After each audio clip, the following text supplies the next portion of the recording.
Going on? Welcome in the Matt Bernier Show on DRF TV, live.drf.com, livestream.com, Daily Racing Forum's Twitter handle, at DRF Inside Post, as well as the Daily Racing Forum's Facebook page. My name is Matt Bernier. You can follow me on Twitter, at Bernier_Matt. This is the recap edition, taking a look at 3 graded stakes races from this past weekend, the weekend of January the 12th. We'll also have a nice long stakes montage. Unfortunately, weather did some things to it. There's going to be more races in the montage than there are as far as recaps are concerned. I'll also give you the weekend's best as far as buyer speed figures are concerned. If you're listening to this live, thank you for doing so. If you listen to it in podcasts like most of you do, YouTube, SoundCloud, iTunes, video.drf.com, as well as Spotify. If you're over on YouTube, click that subscribe button, give us a thumbs up. You'll get everything that DRF TV has to offer. Just make sure that that bell is lit up and there's not a line through it. And if you're over on iTunes, Apple Podcasts, however you get your podcasts, write us a review, give us a positive rating, and click that subscribe button. Always greatly appreciated. Questions, comments, concerns, as always, beneath the YouTube player. Beneath the video player on YouTube, that's probably a better way to put it, or on Twitter, at Bernier_Matt. We're going to kick things off out on the West Coast. It was very, very wet in Southern California on Saturday, but that didn't stop them from running the 8th race. It was the Grade 3 La Cañada. This is for older fillies and mares. Let's take a look at the field. Only 6 of them signed on. Post-time favorite was a really nice story. Escape Clause. Owned and trained by Don Schnell. This is a Manitoba bred that has done some good things. He sent her down to Southern California. She ran really well at Del Mar. She ran well enough in her most recent run in the Robert J. Frankel. They were going to go back to the main track with her. I know some people were concerned about that, but she was a main track winner up in Canada, and I know Canada is a world different than California, but point was, you could make the case that she was just the best horse in the race, and boy, did she ever prove herself that. Here's the stretch run of this year's La Cañada. Threatening to turn this into a romp. She's in front by 6. KP Wildcat takes up the chase on the outside of Stradella Road, but with an 1/8 of a mile to go, it's the Canadian sensation Escape Clause clear by 5. She's a win machine. Victory number 19 comes in the Grade 3 La Cañada. Escape Clause rolls. KP Wildcat. Escape Clause gets the job done at odds of 1-1, even money. She is your winner. Runner-up is KP Wildcat, another out-of-town horse. She runs second at odds of 5-1. Limuna runs third for Richard Baltus and Flavian Pratt at odds of 9-2. The second choice at 3-1, True Royalty, finishes up the track and is walked off. Let's take a look at the winner, though, Escape Clause, because she is just a proper racehorse. 5 years old. She is 19 of 28 lifetime, 6 other times in the money, over $423,000 in career earnings. I made mention, owned and trained by Don Schnell. Bred by Cam Ziprick and Arneson Farms in Manitoba, Canada. Ridden to victory by Tyler Bays, and you can see the pedigree at the bottom of the horse card. She's modestly bred. She is by Going Commando out of a circulating mare named Danger Pay. 91 buyer speed figure for Escape Clause winning this year's La Cañada. There are no Timeform US figures out at the moment. You'll have to go over to timeformus.com to find those. This was visually fantastic. Now, I had said when we went over this race for the race of the day earlier or later last week, at the end of last week. You got to use your English here, Matt, if you want to get your point across. When we went over this race, we said that this was not a stellar group put together, but my argument for Escape Clause is kind of what I had said before we threw it into the stretch run, that I just kind of figured she might be the best horse in the race, and perhaps this was her time to shine. It was also nice to note that she had won over a wet track in the past up in Canada, so I wasn't concerned about that. She was awesome. That move that she made on the far turn, I'm not comparing her to Beholder, but it was, the move itself was reminiscent to the one that Beholder displayed in that run in the Pacific Classic a few years ago. Just absolutely drove around everyone, and from there it was just how far was she going to win by. She wins by more than 5 lengths. It sounds like she's going to go back to her home base, and they're going to discuss 2 spots for her. The Grade 2 Buena Vista on turf at a mile. That will be considered, along with the Grade 1 Beholder Mile, which is going to be obviously run on dirt, and this year is going to be run on March the 16th. So there are 2 different avenues for her to go, one on grass, one on dirt. But boy, you look at it, she's a stakes winner on turf. She's a graded stakes winner on dirt. She's really a neat mare. She really is. And I feel, I'm happy for the connections. I feel good for Don Schnell. I mean, this is a big win. This is a giant. And really, I kind of feel good for the out-of-towners or the lesser-known ones, the Escape Clauses of the world and the KP Wildcats of the world. You come into Southern California, usually that's a tough thing to do. they both get the job done. They finish out the exacta. They round that thing out. If you played it for $1, came back $9.50. So each one of them ran well. I thought Limuna, in the grand scheme of things, she is what she is. This was a fine enough effort. And everyone else, I mean, you got a couple different things that you can factor in, whether it was a wet track, whether they just ran into better horses or whatever the case may be. I guess the one thing I will say, to me, this could end up being a bit of a, not a precursor, but maybe a preview of opportunity, because Escape Clause, as nice as this story is and as great as she looked in this race, the 91 Buyer is not going to scare anyone away. Now, in Southern California right now, you've got a relatively large gap as far as superb quality is concerned. It feels like most of the good fillies and mares are out on the East Coast. I would be at least intrigued. And I don't know what the situation is. I haven't read anything, and maybe there are reports out there. But if I had a newly turned 4-year-old, particularly one that had run in Southern California in the past at one point, and may not necessarily love additional distance, but is good in that mile to mile and a 16th range, she's won at Santa Anita in the past. I'm just saying, if I had Midnight Bisou, maybe I would consider running her in some of these races in Southern California as opposed to the East Coast, simply because I think there's a lot of money to be made there. And again, this is going to sound like a backhanded compliment, but the idea of, Escape Clause, is she really the best that there is in Southern California right now? She's not even based in Southern California. If I had a mare with some solid ability on the East Coast, and I'm not suggesting a horse like Monomoy Girl needs to go out there or anyone else, but if I'm connections associated with a horse like, and I'm just throwing Midnight Bisou out there because she's the name that comes to mind because she's run out there in the past, she's had success out there in the past, and I just, I would at least consider it. If you have a mare of moderate to solid ability somewhere else, I would at least think you owe it to yourself to look at Southern California as an option and say, you know what, there's some money to be made out there. For the time being, it's a great story. I love everything about it. And she's a cool horse. She likes to go out and win races, Escape Clause does. 91 Buyer speed figure. It's not going to blow anyone away, but it's impressive what she has done. Tip of the cap to Don Schnell and company. This is a great move here. This filly, or she's a mare, 5 years old, she's quality. She's class. She shows up. She gets the job done in the Grade 3 La Cañada. Dirt, turf, wet, dry, doesn't matter. She's a racehorse. She shows up, gets the job done. 91 Buyer winning this year's La Cañada. Co-headliner at Gulfstream on Saturday, the 11th race, the Grade 3 Marshua's River. This was for fillies and mares, mile and a 16th on the grass. Let's take a look at the field. You could have gone a few different ways in here. Ultimately, I was a little bit surprised with the post-time favorite, La Signare. She figured to take some interest. I just didn't think she'd be bet down to the 2-1 favorite come post-time. Her and Bellevue, they shared the 2-1 favoritism in there, a slight choice to La Signare. She took slightly more money. But it was just an interesting sort of case where if you looked at this field, there were a number of horses that shared similar running styles. Many of these fillies and mares wanted to be forwardly placed. Some of them actually outright wanted to have the lead. Then you had other horses that were coming off of layoffs. You had other horses that needed to prove themselves against better. You had other horses that potentially had distance limitations. You had surface questions as well with a horse like Bombshell. Number of things going into it. Shaped up to be an interesting race on paper. Ultimately, a one-horse race. No question about it. Pletcher had Bellevue ready to roll. Here's the stretch run of this year's Marshua's River. Under Castellano, and they're at the top of the stretch. I'm Betty G, repelling the challenges so far. Toward the inside, and Bellevue tries to secure the rail, and she does just that, and here she comes through now. Bellevue, under a ground-saving trip from Castellano, have kicked clear. It's Bellevue in the Marshua's River, a no doubt about it winner. She wins by 3.5. I'm Betty G appeared to hold... Bellevue, never really in doubt once she got out. She goes off and wins by 3.5 lengths over I'm Betty G, who went off at odds of 8-1 and set the pace. And Valedictorian finishes a game third at odds of 6-1. Your 2-1 favorite, La Signare, off the board, finishing 6th. Let's take a look at Bellevue a little bit more. She is 5 of 14 lifetime, 4 other times in the money. Over $340,000 in career earnings, owned by Bortolazzo Stable LLC, trained by Todd Pletcher, bred by Phillips Racing Partnership in Kentucky, ridden to victory by Javier Castellano.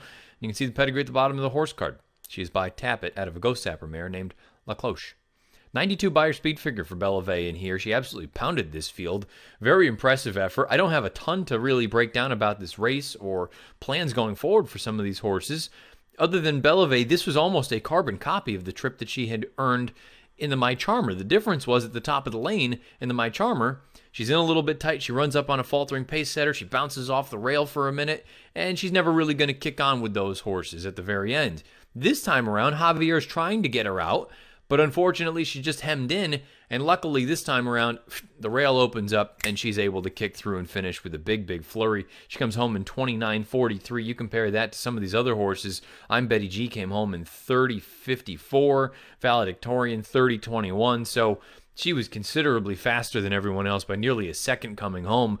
This was a giant effort from this filly. Going out to a mile on 16th for the first time. I have no knocks here. The only thing I will say is, when the rail opened up, it really genuinely became the perfect trip, the ideal trip. She was about mid-pack throughout, saving ground every step of the way. Once that rail opened up, she was gone. Game over. I thought this was a nice effort. 92. I suppose she could be a player in some of these other races for the fillies and mares down there at Gulfstream. I don't know that you're looking at a potential Breeders' Cup kind of horse, but I think she's very useful. I think there are going to be a number of races where she could be a player. I'm Betty G. I think at face value, if you just look at it and say, oh, well, she's at least back to being competitive. She was able to get out there, cut out the fractions, and she stuck around and got a piece of this thing. Maybe just looking at it like that, you would say, oh, well, she's back to her good form. I'm still not convinced. She earned an 84 buyer here. In the old I'm Betty G, she makes it a heck of a lot closer than this effort was. You look at those fractions, 24, 48 and 1, 12 for 3/4. The old I'm Betty G makes it a closer race. Perhaps she doesn't win, but she certainly makes it closer than 3.5 lengths. She has a little bit of something left in the tank. I think she is continuing to go off form. I thought this was a fine effort, but I do wonder if at 5 years old now, is this sort of the ceiling for a horse like I'm Betty G? Valedictorian, she ran very, very well in that Claiming Crown 2 starts back. This was, I would say, a comparable effort. It wasn't nearly as, she didn't have to do as much work in here. The problem was she faced better horses. So it was a little bit of, trade-off one for the other, and ultimately she was no match for the winner. Bombshell, this is kind of what she is from a speed figure standpoint. She's been mid-80s. I thought if you wanted someone that was outside of the usual suspects, maybe a horse like Bombshell was the intriguing alternative. I don't think she ran poorly, but I just kind of feel like this is what she is right now. I'd be very, very curious to see if the connections choose to go back to dirt with her, because she did look as impressive as she did in that race up at Aqueduct. But I did make mention when I went over it in the preview show, when we went over the replays, I just didn't like that she popped back to her left lead at the wire in that race at Aqueduct. We'll find out what they choose to do with her. She's useful. She's no superstar, but she's a mid-80 type that can go out there and be effective and win some money. La Signari and Monte Cristo, those are the two that we probably need to touch on at least briefly. La Signari, a little bit keen early on, and it really felt like for the initial portions, Jose Ortiz wanted her to be very forwardly placed, and when he saw that Arad was as intent on the lead as he was with I'm Betty G, which I believe was the correct call for Arad, I think rightfully Jose said, we'll sit just off, and if I think I'm on the best horse, we'll go on with it. My concern with her coming into this race was this long layoff. We hadn't seen her since the beginning of July, and she was facing some decent enough horses that perhaps there was a scenario where she's going to need a race before we see her best. Given that she was relatively close to the pace, albeit a moderate pace, and she faded as badly as she did, this is the kind of race to me that I'm hopeful that she just needed one.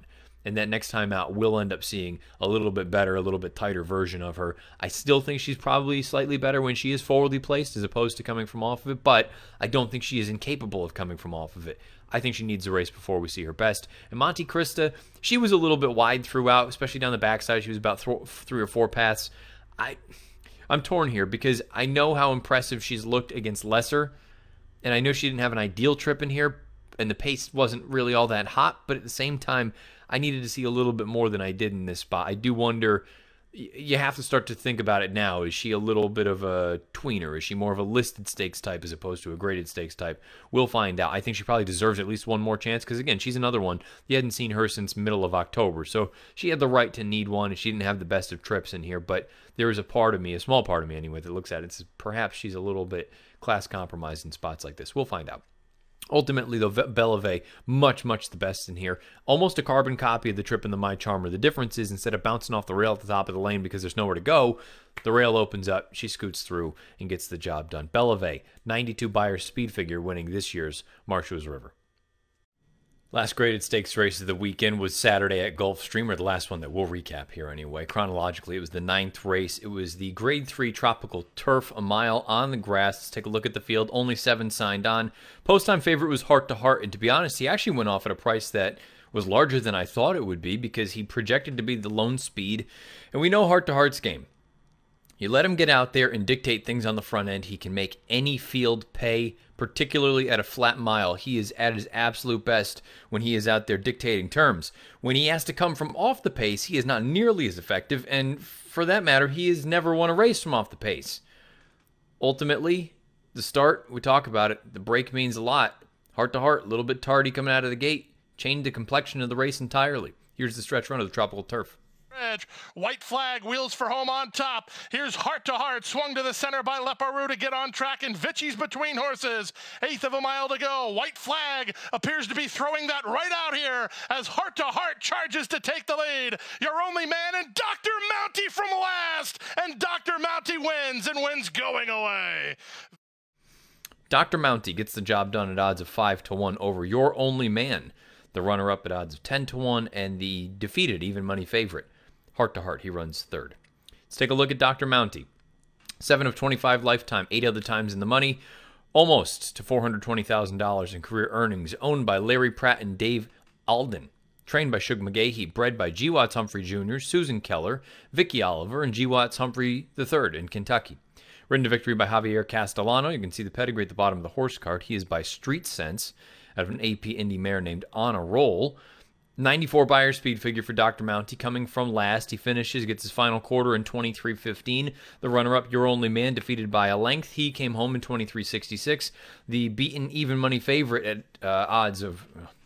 even money favorite, I was going to say, at the ripe old age of 8. Mix all that together, it gets a little bit choppy. The 8-year-old, the even money favorite, Heart to Heart, runs third. In the grand scheme of things, let's start with Heart to Heart, because considering he lunged at the start, which, again, for a horse that is speed, puts him behind the 8 ball immediately. 5 to 6 wide, rounding the first turn. Finally gets over and saves some ground down the backside. Ultimately tips out rounding the far turn and actually makes the front at one point, only to get run down by those 2 horses coming from last. In the grand scheme of things, look, against a weak field, I think Heart to Heart does have the ability to sit off of a target and come with a little bit of a run. He almost won the Kilroe Mile last year when sitting off of a target. Unfortunately for him, the pace was just too hot. He was too close to it, paid the price late. I think there is still a scenario where if he's going to win Grade 1 races or be competitive in Grade 1s, I think he needs the lead. If he's going to run in races like this, the Tropical Turfs of the world, the Grade 3s, the lower ranks, I think he can sit off of a target and come and get them. I still think he has that ability. Now, having said that, a little bit concerning that he was a little bit tardy out of the gate. That's not normally him. He's usually very alert. But he has, to be fair, had some miscues in the past. There was a race at Gulfstream last year where he was a little bit slow out of the gate. So maybe you want to give him the benefit of the doubt. Keep in mind, this was also his first start since the beginning of October. I'm not ready to totally write this horse off just yet. I do think if you give him a scenario where he is controlling speed and he breaks on top, I still think he can make a field pay. But again, if he's going to be running in better races, I think he needs the lead. Races like this, I don't love his chances, but at the same time, I do think he could have won this race had it unfolded slightly differently. Because again, you look at it, the last move was the winning move. The 1, 2, 3 finishers came from last, second to last, and third to last, and the pace completely melted down in here. 23-2, 46-4, 10-1 for 3 quarters. They stopped the clock in 34-3. And also, when you look at it, you had a number of other things going on here. Holiday Stone, we talked about it in the stakes preview. Dr. Jekyll and Mr. Hyde. Sometimes when he shows up with a good race, it's a really solid race. Other times he can be terrible. Mr. Freeze is trying turf for the first time. By To Honor and Serve. Beer and I were both very dubious about the pedigree there, although the bottom is littered with big turf names. White Flag was stretching out in distance. In the grand scheme of things, I thought he ran quite well. I still think he's better going slightly shorter, but the fact that he wasn't totally embarrassed, I mean, look, they were pulling away from him at the end. He lost by more than 3 lengths, but this wasn't an awful effort given the pace situation and how this entire race shook down. As far as the winner is concerned, Dr. Mounty. Shug McGahee talked about it a little bit. This horse is likely to run in the Canadian Turf or the Appleton next. Shug was quoted as saying, "It depends where I want to run, breaking the rules," who is that impressive horse that he has now in the McGahee barn. So ultimately, Dr. Mounty, it feels like, is going to be option B. He's going to be the sort of backup wherever the main player goes. This one's going to go the opposite direction. As far as Heart to Heart is concerned, and I feel I don't want to give short shrift to the winner and the winning connections here. Keep in mind, Dr. Mounty was the high weight in here, 123 pounds. Heart to Heart to me is kind of the story of this race because, again, if it unfolded a little bit differently, if he broke alertly, perhaps he pays the price on the front end because the pace was legitimate. If he doesn't have these other horses come from so far back, and again, the last move being the winning move, perhaps he gets it done. I just think going forward, perhaps you want to give him one more race before you totally write him off. I know he didn't finish 2018 in great form, and he didn't really begin 2019 in great form. I would give him the benefit of the doubt here before I totally wrote him off in any of these graded stakes races going forward. Heart to Heart, look, I'm leader in the clubhouse as far as folks that have gotten burned by this horse before.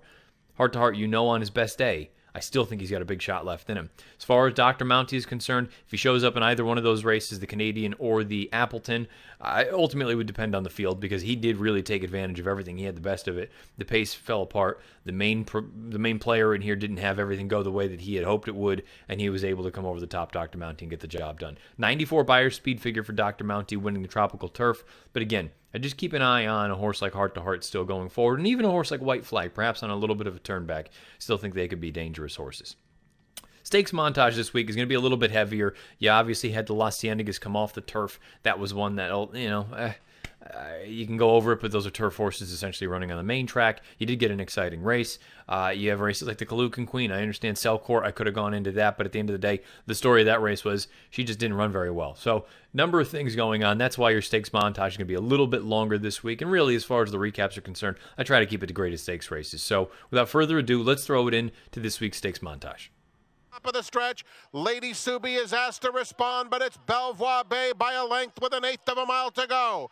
Lady Subi trying hard along the inside as Compelled takes third. It's Belvoir Bay a 16th out. Lady Subi is game, but second best. It will be Belvoir Bay to win the Las Ciennegas. Lady Subi was an 6 in a minute 12.09. They're into the stretch in the Native Dancer.